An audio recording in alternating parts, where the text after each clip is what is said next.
आइए बच्चों, आज के इस क्लास में हम एनसीईआरटी साइंस का first chapter class 8 NCERT science का फर्स्ट चैप्टर जिसका नाम है फसल उत्पादन एवं प्रबंधन, बच्चों हम उसको पढ़कर समझ रहे थे। बच्चों इससे पहले वाले वीडियो में मैंने आपको समझाया था कि फसल उत्पादन एवं प्रबंधन क्या है। तो मैंने आपको समझाया था कि फसल उत्पादन का मतलब होता है उगा देना, और प्रबंधन का मतलब होता है उसे अपने लायक बनाना। फसल को उगाकर उसे अपने खाने लायक बनाना ही फसल उत्पादन एवं प्रबंधन है। आइए हम अब ये समझते हैं कि फसल को रोपा कैसे जाता है, उसको उगाया कैसे जाता है। तो आइए अब हम आगे समझते हैं। कह रहा है बच्चों यहाँ पर समझिए, मिट्टी तैयार करना। हाँ बच्चों, जिस तरह आपको पढ़ने के लिए कॉपी, कलम, बुक्स, मेज और एक प्रॉपर घर की ज़रूरत होती है, तभी आप पढ़ाई कर पाइएगा और एग्ज़ाम में अच्छे मार्क्स ला पाइएगा। उसी तरह बच्चे अगर मिट्टी तैयार नहीं की गई, अगर फसल उगाने के लिए जिस मिट्टी में फसल को उगना है, उपजना है, अगर वो मिट्टी उस लायक नहीं है, फसल को उपजाने लायक नहीं है, तो क्या वो मिट्टी अच्छी पैदावार कर सकेगी? क्या उस मिट्टी में फसल अच्छे तरीके से वृद्धि कर सकेंगे? नहीं। तो इसलिए बच्चों उस मिट्टी को फसल उपजने लायक बनाना ही मिट्टी तैयार करना कहलाता है। अगर कोई आपसे पूछे कि मिट्टी तैयार करना क्या है, तो आप एक लाइन में उसको जवाब दीजिएगा कि फसल को उगने के लिए, फसल को उपजने के लिए मिट्टी को उस लायक बनाना। किस लायक? उपजने लायक, उगाने लायक बनाना ही मिट्टी तैयार करना कहलाता है। आइए अब हम समझते हैं कि मिट्टी को उस लायक कैसे बनाएंगे, फसल को उपजने लायक कैसे बनाएंगे। फसल उगाने से पहले मिट्टी तैयार करना प्रथम चरण है। बच्चों प्रथम चरण का मतलब होता है पहला कदम। फसल को उगाना है तो सबसे पहला जो काम है वो है बच्चों मिट्टी तैयार करना। मिट्टी को आपको प्रॉपर तरीका से उसको तैयार करना, उसको बनाना, ताकि वो अच्छी तरीके से फसल को उपजा सके। उसी तरह जब आपको बुक्स, कलम और कॉपी नहीं दिया जाएगा तो क्या आप अच्छे मार्क्स ला पाएंगे एग्जाम में? नहीं ला पाएंगे। उसी तरह अगर मिट्टी तैयार नहीं हुई तो फसल भी अच्छी नहीं होगी। वही कह रहा है, मिट्टी को पलटना तथा इसे पोला बनाना कृषि का अत्यंत महत्वपूर्ण कार्य। कह रहा है बच्चों कि जब ट्रैक्टर आता है खेत जोतने के लिए, तो मिट्टी को क्या करता है? वो खेत जोत कर मिट्टी को उलटता पलटता ही तो है। तो इसी को कहते हैं मिट्टी को पलटना या जोतना, अर्थात इसे पोला बनाना। जब ट्रैक्टर खेत को जोतता है तो मिट्टी को भुरभुरी कर, जब वो खेत जोताता है तो मिट्टी भुरभुरी हो जाती है। तो मिट्टी का भुरभुरी होना ही मिट्टी का पोला बनाना कहलाता है। मिट्टी को पलटना तथा इसे पोला बनाना, जाहिर सी बात है जब खेत जोताएगा तो मिट्टी भुरभुरी भी हो जाएगी। कृषि का अत्यंत, जो कृषि मतलब खेती का बहुत ही महत्वपूर्ण, बहुत ही इंपॉर्टेंट यह काम है। इसमें जड़ें भूमि में गहराई तक जा सकती हैं। हाँ बच्चों यहाँ पर समझिए, अगर जो ट्रैक्टर खेत जोतने के लिए आता है, जब वो खेत को जोत देता है तो बच्चों यहाँ की जो मिट्टी है वो भुरभुरी हो जाती है। अब बच्चों भुरभुरी मिट्टी जो होती है ना, उसमें छेद हो जाता है बच्चों। छेद अब जब भी खेत जोताए तो वहाँ पर बच्चों खड़ा होकर आप देखिएगा। ये मत समझिएगा कि जो फसल उपजाना जो काम है वो सिर्फ किसानों का है, नहीं, आपकी भी जिम्मेवारी बनती है कि फसल उगता कैसे है उसको देखना और यह सीखना कि कैसे फसल को उगाया जाता है। तो वही अगर आप देखिएगा, जब खेत जोताता है तो मिट्टी तो उलट ही पलट जाती है। जो मिट्टी है वो भुरभुरी हो जाती है। भुरभुरी मिट्टी में बच्चों छेद हो जाता है। छेद मतलब भुरभुरी हो जाती है। तो उसमें हवाओं का आदान प्रदान होता है, तो जो मिट्टी भुरभुरी हो गई है ना, अब ये मुलायम हो गई है। अब इसमें आप अपनी उंगली को धंसाइएगा तो आराम से ये धंस जाएगा। तो जब आपकी उंगली धंस सकती है तो क्या पौधों की जो इसमें पौधा जो उगाया जाएगा उसकी जड़ें क्या इसमें नहीं धंस पाएंगी? आराम से धंस पाएंगी। और इस मिट्टी में छेद हो जाता है। और छेद किस काम का है वो हम आगे समझेंगे। वही कह रहा है, पोली मिट्टी में गहराई में धंसी जड़ें भी सरलता से श्वसन कर लेती हैं, मतलब वो सांस ले लेती। जब ये मिट्टी भुरभुरी हो जाती है और इसमें छेद हो जाता है तो इसमें हवाओं का आदान प्रदान होता है, हवाएं इसमें आती जाती हैं। उसी तरह बच्चों मान लीजिए अगर आपका ये घर है तो घर में खिड़की क्यों रखा जाता है? आप सुनिए, घर में मम्मी पापा कहते हैं कि मेरे घर में बड़ा खिड़की रखना। क्यों? ताकि इसमें जो बाहर से हवाएं हैं तो हवाओं का आदान प्रदान हो सके। ऐसा नहीं है बच्चों, कभी भी घर देखिएगा तो घर चारों तरफ से पैक नहीं रहता है, उसमें खिड़की जरूर रहता है। क्यों? ताकि हवाएं हमारे घर के अंदर आ सके और हमारे शरीर से टकराएं, ताकि हमारा शरीर तंदुरुस्त रह सके। अगर हवाएं हमारे शरीर से नहीं टकराएंगी बच्चों, आप छत पर जब जाते हैं तो छत पर जब हवा लगता है तो आपको एक अलग ही आनंद मिलता है। उसी तरह आप जब घर में रहते हैं तो अगर हवा आपके शरीर से नहीं टकराएगी, कुदरती हवा, आप कितना भी पंखा का हवा खा लीजिए, कुदरती हवा का बात ही दूसरा होता है। अगर कुदरती हवा आपके शरीर से नहीं टकराएगी तो क्या आप तंदुरुस्त रह पाएंगे? नहीं, आप डिप्रेशन में चले जाएंगे, आपको तरह तरह की बीमारियां हो जाएंगी। तो उसी तरह अगर इस जड़ में, ये जो जड़ है यही तो बच्चों इसका शरीर है, यही तो मेन इसका दिल है, हार्ट है बच्चों। अगर इसको ऑक्सीजन नहीं मिलेगा, हवा नहीं मिलेगा तो क्या ये आगे बढ़ पाएगा? क्या इसकी बढ़ोतरी हो पाएगी? नहीं, ये मर जाएगा बच्चों। तो अगर इसको आगे बढ़ाना है तो इसमें हवाओं का जाना बहुत जरूरी है। और हवा, कठोर मिट्टी में बच्चों हवा नहीं जा पाएगा। तो इस मिट्टी को भुरभुरा करना, जब खेत जोताता है तो मिट्टी भुरभुरी हो जाती है। अब मिट्टी जब भुरभुरी होती है तो इसमें हवाएं भी जाने लगती हैं, आसपास होती हैं, तो इस जड़ को हवा लगता है। और जब जड़ को हवा लगता है तो यह पौधा तेजी से बढ़ता है। मैंने आपको घर का उदाहरण देकर समझा दिया, तो वही समझिए, वही कह रहा है।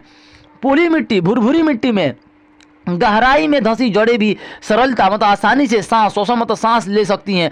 भुरभुरी मिट्टी, पोली को मैं भुरभुरी कहूंगा बच्चों ताकि आपको आसानी से समझ में आए। भुरभुरी मिट्टी किस प्रकार पौधों की जड़ों को सरलता से शोषण करने में, मतलब जो भुरभुरी मिट्टी है, मैंने तो आपको समझाया दिया कि किस प्रकार पौधे सांस ले पाते हैं भुरभुरी मिट्टी की वजह से। और भी हम इसके बारे में कुछ जानेंगे। तो वही कह रहा है कि भुरभुरी मिट्टी किस प्रकार पौधों की जड़ों को सरलता, आसानी से शोषण करने में सहायक है, मददगार है, उसको हम देखते हैं। कह रहा है क्या बच्चों?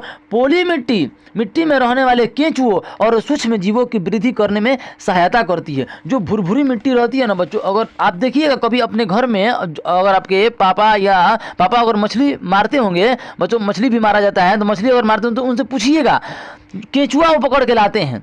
तो बच्चों केंचुआ वैसी जगहों पर नहीं मिलता है जहाँ की मिट्टी कठोर हो। जहाँ की मिट्टी कठोर हो वहाँ पर केंचुआ आपको मिलेगा ही नहीं। केंचुआ उस जगह पर मिलेगा जहाँ की मिट्टी मुलायम हो, और मुलायम मिट्टी में ही केंचुआ मिल पाता है, कठोर मिट्टी में केंचुआ नहीं मिल पाता है। ऐसा क्यों बच्चों? कठोर मिट्टी है, इसमें कैसे बेचारा वो चल पाएगा? केंचुआ चल पाएगा इसमें? कठोर मिट्टी में वो कैसे चल पाएगा? मुलायम मिट्टी में वो आसानी से चल पाएगा। अपने भोजन के लिए मिट्टी के अंदर वो आराम से इधर उधर जा सकता है। तो केंचुआ हमेशा जब भी मिलता है तो मुलायम मिट्टी में मिलता है, कठोर मिट्टी में केंचुआ नहीं मिलता है। जब यह मिट्टी, मान लीजिए मिट्टी है, जब यह मिट्टी में यह केंचुआ चलता है तो चलने से और यह मिट्टी को भुरभुरी कर देता है। जब यह भुरभुरी कर देता है और इसमें हवाओं का आदान प्रदान होता है, जो इसमें फसल को आप उपजाइएगा तो वो बहुत तेजी से वृद्धि करता है। इसलिए केंचुआ को किसानों का मित्र कहा जाता है बच्चों। किसानों का एग्जाम में आता है किसानों का मित्र, तो केंचुआ कहा जाता है किसानों का मित्र, क्योंकि यह भूमि को क्या कर देता है? भुरभुरा कर देता है। और जब भुरभुरा करके तो किसान का ही तो लाभ है, जो हमारी मदद करे वही तो हमारा दोस्त होता है। तो ये मदद क्या कर रहा है? यह भूमि को भुरभुरा कर दे रहा है। जब भूमि भुरभुरी हो रही है तो फसल तेजी से वृद्धि कर रहा है, फसल तेजी से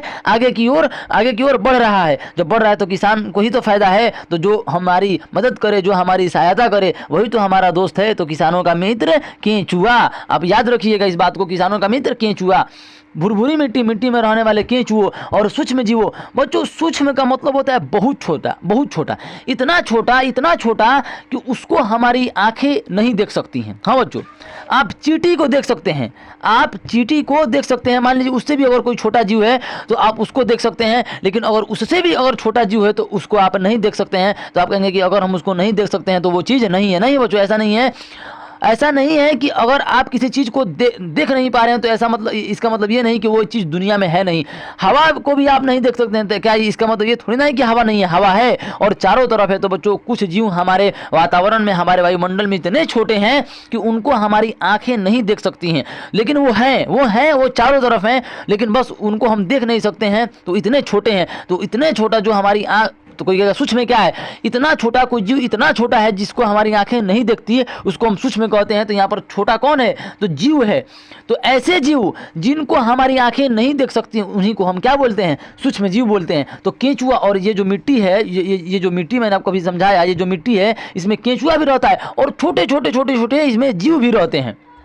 हम मिट्टी कोड़ते हैं तो तरह तरह के जीव जंतु, कीड़े मकोड़े निकलते हैं, तो जमीन के अंदर ही तो है। तो वही कह रहा है सूक्ष्म जीवों की वृद्धि मतलब बढ़ोतरी में सहायता करती है। यह जीव किसानों के मित्र हैं। कभी मैंने आपको समझाया किसानों के मित्र क्यों हैं? हाँ, अभी मैंने आपको समझा दिया, क्योंकि यह मिट्टी को और पलट कर पोला करते हैं, और ये मिट्टी को पोला मतलब और भुरभुरी करते हैं। जब चलते हैं तो मिट्टी और भुरभुरी होती है तथा ह्यूमस बनाते हैं। ह्यूमस को समझते हैं बच्चों? ह्यूमस का मतलब होता है ना, देखिए सबसे उपजाऊ मिट्टी को हम ह्यूमस कहते हैं। सबसे उपजाऊ मिट्टी को, जो मिट्टी सबसे उपजाऊ है उसको हम ह्यूमस कहते हैं। ह्यूमस उपजाऊ मिट्टी। बच्चों मान लीजिए ये खेत है, अगर इसमें कोई जानवर मर जाता है ना, मान लीजिए यहाँ पर कोई जानवर मर गया, जानवर है ये मर गया, तो जब ये मर के सड़ जाता है, सड़ना को हिंदी में हम अपघटन कहते हैं, जब ये अपघटित हो जाता है, सड़ जाता है, तो बच्चों यहाँ की मिट्टी को और आजू बाजू की मिट्टी को आप देखिएगा, आप तुलना कीजिएगा, आपको साफ जाहिर हो जाएगा कि यहाँ की मिट्टी थोड़ी काली हो जाती है। काली काली मतलब अगर यहाँ पर बच्चों आप बीज रोप दीजिएगा ना, कोई भी बीज, तो ये बहुत ही तेजी के साथ बढ़ेगा एज कंपेयर टू इन दोनों के मुकाबले, अगल बगल के मिट्टी के मुकाबले यहाँ का जो बीज है, यहाँ पर जो बीज है वो बहुत तेजी से वृद्धि करेगा, क्योंकि यहाँ पर जो जानवर मरा था वो जानवर एक तरह से खाद का काम किया, खाद का एक तरह से किसका काम किया, वो खाद का काम किया। और यह सड़ कर उसकी जो भी उसका अवशेष था, जो भी उसका डेड बॉडी था, वो इस मिट्टी में मिल गया। इस मिट्टी के जो जीव जंतु थे जो जमीन के अंदर थे वो आकर इसको खाने लगे और फिर वो मिट्टी के अंदर घुस गए, तो यहाँ की मिट्टी बहुत उपजाऊ हो जाती है बच्चों। तो अगर आप यहाँ पर किसी भी प्रकार का बीज रोप दीजिएगा बहुत तेजी के साथ बढ़ेगा। तो वही इसी मिट्टी को हम ह्यूमस कहते हैं। ह्यूमस क्या है, तो सबसे उपजाऊ मिट्टी को हम ह्यूमस कहते हैं। अगर प्रश्न में आएगा कि ह्यूमस कैसे बनता है, तो जीव जंतुओं के अवशेष, जीव जंतु मैंने आपको पिछली वीडियो में समझाया था, अवशेष मतलब डेड बॉडी, जीव जंतुओं के डेड बॉडी से और खरपतवार मतलब मान लीजिए आपके घर में सब्जी आता है, सब्जी का जो छिलका होता है, आपका फलों का जो छिलका होता है, उसको और मिट्टी में फेंक दीजिएगा तो वो सड़ेगा ना, समय के साथ जब सड़ेगा तो वहाँ की मिट्टी को आप देखिएगा, वहाँ की मिट्टी काली तो हो जाती है। जब वो जो काली मिट्टी है वही तो बच्चों ह्यूमस है। ह्यूमस मतलब सबसे उपजाऊ मिट्टी को हम ह्यूमस कहते हैं। तो वही कह रहा है यहाँ पर, पढ़िए, पूरी मिट्टी यह जीव किसान है क्योंकि यह मिट्टी, हाँ, क्योंकि यह मिट्टी को और पलट कर पोला करते थे, ह्यूमस बनाते हैं, मतलब सबसे उपजाऊ बनाते हैं। ह्यूमस मतलब उपजाऊ। परंतु मिट्टी को पलटना और पोला करना क्यों आवश्यक है? ये दोनों जो बच्चे हैं और पहेली और बूझो, इन दोनों के मन में प्रश्न आ रहा है कि आखिर मिट्टी को उलटते पलटते क्यों है। तो मैंने तो आपको समझा दिया कि मिट्टी को उलटते पलटते क्यों है। अब हम इनको समझाते हैं कि मिट्टी को उलटते पलटते क्यों है। थोड़ा सा और बातें दी हुई हैं, उसको भी आप समझ लीजिए। आप पिछली कक्षाओं में पढ़ चुके हैं, पिछली कक्षाओं मतलब 7वीं क्लास में, 7th क्लास में आप पढ़ चुके हैं, मिट्टी में खनिज लवण जल वायु तथा कुछ सजीव होते हैं। मतलब सजीव मतलब जिनके अंदर कीड़े मकोड़े, वही उनके अंदर भी तो जान है, तो वो सजीव हैं। तो अब मैंने आपको समझाया वो तो सजीव हैं ही मिट्टी के अंदर। तो जल भी है, जल है तभी तो आप चापाकल से पानी निकालते हैं, जल भी है। और कह रहा है बच्चों ऑक्सीजन भी है, जाहिर सी बात है ऑक्सीजन है तभी तो ये जीव जंतु जो केचुआ है और छोटे छोटे कीड़े मकोड़े धरती के नीचे हैं। अब आप कहेंगे कि तो फिर अगर हम जमीन के अंदर हमको दफना दिया जाए तो फिर हम मर क्यों जाते हैं? तो उतना पर्याप्त ऑक्सीजन नहीं है जितना हमको चाहिए, उनके लिए पर्याप्त है। जो केचुआ हैं और कीड़े मकोड़े हैं, ये छोटे छोटे तो जीव हैं। आपका शरीर इतना बड़ा है तो आपको ज़्यादा ना ऑक्सीजन चाहिए, ऑक्सीजन है लेकिन कम मात्रा में है। कोई प्रश्न भी आता है कि वायुमंडल की अपेक्षा भूमि में ऑक्सीजन की मात्रा है तो कम, भूमि में ऑक्सीजन की मात्रा कम है, हम नहीं जिंदा रह सकते हैं। लेकिन जीव जंतु छोटे छोटे कीड़े मकोड़े जिंदा रह सकते, उनका शरीर ही छोटा है, उनको कम ऑक्सीजन की आवश्यकता है, हमको ज़्यादा ऑक्सीजन की आवश्यकता पड़ती है। तो वही कह रहा है कि वायु, ऑक्सीजन भी है, जल भी है, जल तो है ही, खनिज लवण बच्चों, कुछ प्रोटीन भी है। जो हमारा ज़मीन है उसके अंदर प्रोटीन भी है। आप सुने भी होंगे अपने घरों में कि हम ज़मीन ही से बने हैं, हमारा देह माटी है, हमारा शरीर माटी है और माटी में ही मिल जाना है एक दिन। तो ये जो ज़मीन है इसमें तरह तरह के प्रोटीन पाए जाते हैं। प्रोटीन मतलब जैसे आप खाना खाते हैं किस लिए? प्रोटीन के लिए ही ना। तो ये इस जमीन में भी प्रोटीन पाए जाते हैं। कह रहा है वही, अगर खनिज का मतलब प्रोटीन समझिएगा, पाए जाते हैं। इसके अतिरिक्त, इसके अलावा, अतिरिक्त मतलब अलावा, मृत पौधे, जो मरे हुए पौधे हैं एवं जंतु भी मिट्टी में पाए जाने वाले जीवों द्वारा अपघटित। मैंने आपको अभी समझाया कि जो जानवर मर जाता है, यहाँ पर जो जानवर मर जाता है तो वह उसको ये जो जमीन के अंदर जो छोटे छोटे कीड़े मकोड़े हैं उसको ये खाकर फिर जमीन के अंदर घुस जाते हैं। तो वही कह रहा है मृत पौधे एवं जंतु भी मिट्टी में पाए जाने वाले जीवों द्वारा, जो मिट्टी में रह रहे हैं जंतु, उसको अपघटित कर देते, उसको सड़ा देते हैं। इस प्रक्रम में, प्रक्रम मतलब प्रक्रिया, इस प्रक्रम में मृत जीवों मतलब मरे हुए जीवों में, डेड बॉडी में पाए जाने वाले पोषक मिट्टी में नियुक्त हो जाते हैं, मतलब मिट्टी में मिल जाते हैं। नियुक्त का मतलब होता है मिल जाना, मतलब ये जो जानवर मर रहा तो ये तो मिट्टी में ही मिल गया। हम लोग कहते भी हैं कि हमारा शरीर मिट्टी का बना है और मिट्टी में ही मिल जाना है। तो वही मिट्टी में यह पोषक पौधों द्वारा अवशोषित किए जाते हैं। और जब इसमें आप अगर किसी बीज को रोपिएगा तो यह जो पोषक तत्व इसमें गया, प्रोटीन गया है, यह जड़ इसको खींचेगा और यह पौधा बहुत तेजी के साथ वृद्धि करेगा। वही, क्योंकि ऊपरी परत के कुछ सेंटीमीटर की मिट्टी ही पौधों की वृद्धि में सहायक है। हाँ बच्चों, मिट्टी में बहुत सारा लेयर है बच्चों, और ये मिट्टी बहुत गहरी है। जो अब धान की फसल बोते हैं तो ऐसा नहीं है कि 50 किलोमीटर, मान लीजिए ये जो परत है 50 किलोमीटर मोटा है, तो 50 किलोमीटर अंदर तक इसकी जड़ें नहीं चली जाएंगी। ये पौधा है, इसकी जड़ें 50 किलोमीटर अंदर तक नहीं चली जाएंगी, कुछ सेंटीमीटर ही, 1 मीटर और 100 सेंटीमीटर, तो कुछ सेंटीमीटर मान लीजिए इतना ही इसकी जड़ें इतना में ही रहती है, इतना में। और यहाँ पर भी तो पोषक तत्वों की प्रचुरता है। क्यों?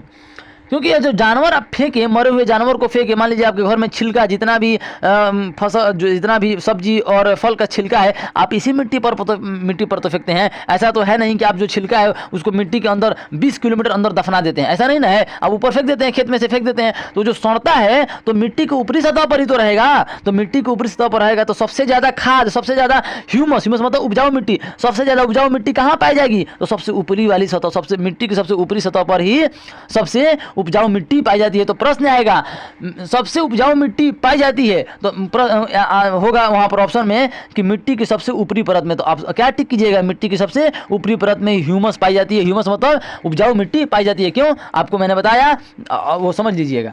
क्योंकि ऊपरी परत के कुछ सेंटीमीटर की मिट्टी ही पौधों की वृद्धि में, पौधों की बढ़ोतरी में सहायक है। इसे उलटने पलटने और पोला करने में पोषक पदार्थ ऊपर आ जाते हैं। हाँ बच्चों, जब इसमें हमने तरह तरह के छिलका, तरह तरह के जीव जंतु जो मरे थे इसमें हमने फेंका, तो ये मान लीजिए आदमी जहाँ तहाँ फेंक देता है, यहाँ पर फेंक दिया, यहाँ पर फेंक दिया, यहाँ पर फेंक दिया, यहाँ पर फेंक दिया। जब ये खेत जोताएगा ना तो ये अच्छी तरीके से मिक्स हो जाएंगे। हाँ बच्चों, इसी प्रकार जिस तरह आपको शरबत बनाना हो तो चीनी प्लस क्या, चीनी प्लस नींबू प्लस पानी लेते हैं ना आप, आपको पीने में मज़ा कब आएगा? जब ये तीनों अच्छी तरीके से मिल जाएंगे। क्या आपको चीनी डाल दिया जाए, नींबू डाल दिया जाए और पानी दे दिया जाए, ऐसे ही बिना घुले हुए, बिना मिक्स किए हुए आपको दे दिया जाए, तो क्या आपको अच्छा लगेगा? नहीं। तो उसी तरह यह खेत जो है इसमें जहाँ तहाँ मतलब जो मरे हुए जानवर छिलके रखे हुए थे तो जहाँ तहाँ है, अगर हम इनको अच्छी तरीके से मिला दें तो क्या हाथ से मिलाएंगे इनको? क्या घोरेंगे चम्मच से? नहीं, ट्रैक्टर को बुलवाएंगे और इसको जुतवाएंगे। जब खेत जुताएगा तो अच्छे तरीके से सभी पोषक तत्व तो आपस में मिल जाएंगे, जस्ट शरबत की तरह इसका उदाहरण मिल जाएंगे। तो और भी तो अच्छा है, जब इसमें फसल को रोपा जाएगा तो सभी फसलों को समान रूप से पोषक तत्व मिलेगा और सभी फसल बहुत अच्छे तरीके से लहलहा जाएंगे। तो वही समझिए, सेंटीमीटर पोषक ऊपर आ जाते हैं और पौधे इन पोषक पदार्थों को उपयोग कर सकते हैं। अतः मिट्टी को उलटना पलटना एवं पोला करना फसल उगाने के लिए अत्यंत महत्वपूर्ण है। अभी अब क्यों जरूरी है, मतलब खेत को जोतना मैंने आपको समझा दिया। वही यहाँ पर कह रहा है कि अतः मिट्टी को उलटना पलटना एवं पोला करना फसल उगाने के लिए अत्यंत महत्वपूर्ण, मतलब बहुत जरूरी है। आइए आगे समझते हैं। कह रहा है मिट्टी को उलटने पलटने एवं पोला करने की प्रक्रिया जुताई कहलाती है। जग जाहिर है मिट्टी को उलटना पलटना ही जुताई कहलाती है। इसे हल चलाकर भी कर सकते हैं। पहले ज़माने में बच्चे हल चला करते थे, लेकिन आज तो ट्रैक्टर आ गया, मशीनें आ गई हैं जो इसको विस्थापित कर दी हैं। अब तो ट्रैक्टर आ गया, ये खत्म हो चुका है, हल खत्म हो चुका है। हल लकड़ी अथवा लोहे के बने होते हैं। बच्चों, पुराने समय से खेती आज से नहीं किया जा रहा है, बहुत समय पहले से, हजारों साल पहले से खेती किया जा रहा है। बच्चों, आप इतिहास पढ़े होंगे, हजारों साल पहले से खेती किया जा रहा है। तो क्या उस समय लोहा की खोज हुआ था? लोहा तो बच्चों इधर ही हाल ही के 9 वर्षों में खोजा गया ना वो लोहा। क्या मतलब लोहा का आविष्कार कितना हुआ होगा? हम मान लीजिए हजारों साल पहले, मान लीजिए 500 साल 600 साल पहले लोहा का आविष्कार हुआ होगा। लोहा को इंसान खोजा होगा। तो उतना पहले इंसान को तो पहले नंगे घूमता था, तो लोहा कैसे खोज लेगा? तो लेकिन खेती तो इंसान करता था। तो बच्चों, खेत को जोतने के लिए वो क्या जानते हैं क्या उपयोग लाता था? लकड़ी। अब कहेंगे कि लकड़ी कैसे? बच्चों, लकड़ी को नुकीला कर दीजिएगा ना तो उसमें बहुत नोक आ जाता है और वो मिट्टी को कोड़ देगा। लेकिन लकड़ी जैसी मन तैसी लकड़ी नहीं बच्चों, जामुन की बच्चों जो लकड़ी होती है ना वो बहुत ही ज़्यादा मजबूत होती है। वो इतनी मजबूत होती है, इसको आप लंबे समय तक पानी में भी रख दीजिएगा ना। ऐसे आप जो लकड़ी देखते हैं अपने घर में, चौकी पलंग बना होगा, अगर इसको पानी के संपर्क में ले सड़ जाएगा। लकड़ी जो आप घर में रखे हैं ये सड़ जाएगा। लेकिन जो बच्चों जामुन की लकड़ी है ना, ये कभी नहीं सड़ती है। और इसको पानी में डालिएगा ना तो और ये ज़्यादा मजबूत होगी, जामुन की लकड़ी। जो ताजमहल बच्चों आप देख रहे हैं ना, ताजमहल के नीचे जो बच्चों फाउंडेशन डलाया हुआ है, फाउंडेशन आपके घर का भी फाउंडेशन होगा, तो वो फाउंडेशन लकड़ी का है बच्चों, लकड़ी का। अब यमुना किनारे ताजमहल है ना, तो जब यमुना का पानी इन लकड़ियों से टकराता है ना तो ये लकड़ी और मजबूत होती है। जामुन की लकड़ी की क्या विशेषता है, ये एक्स्ट्रा नॉलेज है, समझ लीजिए। जामुन की लकड़ी की विशेषता है कि जब पानी के संपर्क में इसको डालिएगा, पानी के संपर्क में दुनिया की सभी लकड़ी जो है सड़ जाएगी, लेकिन जामुन की लकड़ी कभी नहीं सड़ेगी और ये ज़्यादा मजबूत होगी। तो यह जो ताजमहल है इसका जो फाउंडेशन है ना बच्चों, जामुन की लकड़ी का है। जामुन की लकड़ी पर और जब यमुना का पानी इससे टकराता है तो और ही ज़्यादा मजबूत होती है, और आज तक बच्चों ताजमहल टिका हुआ है और टिका रहेगा। बहुत ही मजबूत होती है जामुन की लकड़ी। अब बहुत ही ज़्यादा मतलब लोहे से भी बच्चों फौलादी होती है। लोहा को उर्दू में फौलाद बोलते हैं। जामुन की जो लकड़ी होती है फौलादी होती है, बहुत ही ज़्यादा मजबूत होती है। तो इसी लकड़ी का हल बनाया जाता था पहले। इस लकड़ी को नोकीला किया जाता था, ऐसे हल होता है ना, ऐसे ऐसे इस लकड़ी को नोकीला किया जाता था, ऐसे से खेत को जोता जाता था। तो आप उम्मीद करते हैं कि आप समझ गए जामुन की लकड़ी की यह बहुत ही कठोर लकड़ी होती है बच्चों, जामुन की लकड़ी। इसको आप पानी के संपर्क में रखिएगा ना, दुनिया की सारी लकड़ियाँ सड़ जाएंगी, लेकिन जामुन की लकड़ी कभी पानी के संपर्क में नहीं सड़ती है, बल्कि और वो ज़्यादा मजबूत होती है। इसलिए तो ताजमहल आज तक खड़ा है बच्चों, यही कारण है, उसका लकड़ी का फाउंडेशन है ताजमहल का। आप हमेशा याद रखिएगा। वही कह रहा है, इसे हल चलाकर करते हैं। हल लकड़ी पहले ज़माने में लकड़ी, अब तो लकड़ी का, अब तो लोहा आ गया है बच्चों। अथवा लोहे के बने होते हैं, लोहे का भी बना होता है। ट्रैक्टर का जो होता है नोकीला सिरा वो लोहे का ना बनाता है, ऐसे जो होता है वो लोहे का तो होता है, लोहे के बने होते हैं। यदि मिट्टी अत्यंत सूखी हो तो जुताई से पहले इसे पानी देने की आवश्यकता पड़ती है बच्चों। जब खेत बहुत ज़्यादा सूखा हो ना तो उसमें अगर आप हल चलाएंगे, मान लीजिए लोहे का ही आप ट्रैक्टर को लाएं, आज जुतवा रहे हैं खेत को, अगर मिट्टी अगर कड़ी है बहुत कठोर, तो मिट्टी में इतना ताकत है ना कि बच्चों फौलाद को मोड़ दे। फौलाद मतलब लोहा को वो मोड़ दे, इतना उसमें ताकत है मिट्टी के अंदर। तो वही मिट्टी इतना पूरे दुनिया का बोझ थामी हुई है, तो लोहा उसके सामने क्या है, तो ये लोहा को मोड़ सकती है। इसके अंदर इतना ताकत होता है बच्चों, फौलाद को मोड़ देती है। तो इसीलिए उसमें क्या किया जाता है, पानी डाल दिया जाता है ताकि वो मुलायम हो जाए। जब पानी डाल दिया जाता है तो आराम से वो खेत जोता जाएगा। तो वही कह रहा है, यदि मिट्टी अत्यंत सूखी हो, मतलब बहुत ज़्यादा सूखी हो, तो जुताई से पहले इसे पानी देने की आवश्यकता भी पड़ सकती है। जुते हुए खेत में मिट्टी के बड़े बड़े ढेले भी हो सकते हैं। जब खेत जुताता है तो आप देखें बड़े बड़े ढेला भी कहीं कहीं हो जाता है, तो उसे हम फोड़ देते हैं, फिर ईंटा से मार के चाहे कुदारी के बेट से मार के उसे हम तोड़ देते हैं। जुते हुए खेत में मिट्टी के बड़े बड़े ढेले भी हो सकते हैं। इन्हें एक पाटल की सहायता से, बच्चों पाटल समझते हैं ना, हेंगा नाम सुने हैं, ये ऐसे लकड़ी का बना, ये भी जामुन की लकड़ी का बना होता है, क्योंकि इसे पानी में चलना है और बाकी दूसरी लकड़ी का इस्तेमाल करेंगे तो सड़ जाएगा पानी के संपर्क में आने से। लेकिन हेंगा ऐसे होता है, यहाँ पर आप देखिएगा ना, ये एक सिरे पर लकड़ी रस्सी बंधा होता है, इसके एक सिरे पर रस्सी, इसको खींचा जाता है। पहले तो बैल से खींचा जाता था, लेकिन अब ट्रैक्टर से खींचा जाता है। और जब ये चलता है तो जो ढेला है वो भी फूट जाता है और मिट्टी भी बराबर समतल हो जाती है। तो यही कह रहा है बच्चों, बुआई एवं सिंचाई के लिए खेत को समतल सम मतलब बराबर, तल मतलब जमीन को बराबर करना बहुत जरूरी है। हाँ बच्चों, आगे और समझिए, यह कार्य पाटल द्वारा किया जाता है। वही पाटल मतलब हेंगा। जब अभी जो धान की रुपाई हुई है तो सबसे हेंगा चला जाता है। जब सब प्रक्रिया हो जाती है तो हेंगा चला जाता है, ताकि मिट्टी जो है वो बराबर हो जाए, वो जो ज़मीन है वो समतल हो जाए। तो समतल करना बहुत ज़रूरी है। यह कार्य पाटल मतलब हेंगा द्वारा किया जाता है। कभी कभी जुताई से पहले खाद दी जाती है। मतलब जुताई से पहले खाद इसलिए दिया जाता है, मैंने आपको समझा दिया, ताकि वो जब जुताई हो तो अच्छा तरीके से मिक्स हो जाए। चीनी नींबू पानी वाला उदाहरण। इससे जुताई के समय खाद मिट्टी में भली भांति अच्छी तरीके से मिल जाते हैं। बुआई से पहले खेत में पानी दिया जाता है। हाँ बच्चों, जब बुआई अभी धान की जो फसल हुई है तो क्या पहले फसल रोप दी गई तब पानी दिया गया? नहीं, पहले पानी दिया जाता है तब जाके फसल उसमें रोपी जाती है, धान की फसल रोपी जाती है। उम्मीद करते हैं बच्चों कि आप इतना जो मिट्टी तैयार करना इसको आप समझ गए होंगे। आगे बच्चों, आगे क्लास में हम कृषि औजार को पढ़ेंगे। आज की वीडियो में हम इतना ही रहने देते हैं, नहीं तो वीडियो बहुत ज़्यादा लॉन्ग हो जाएगा और आपका भी बच्चों दिमाग है, मेमोरी है, ज़्यादा डाउनलोड कीजिएगा तो वो हैंग कर जाएगा। धीरे धीरे डाउनलोड कीजिए और आराम से समझिए। आगे की क्लास में हम कृषि औजार को समझेंगे। धन्यवाद।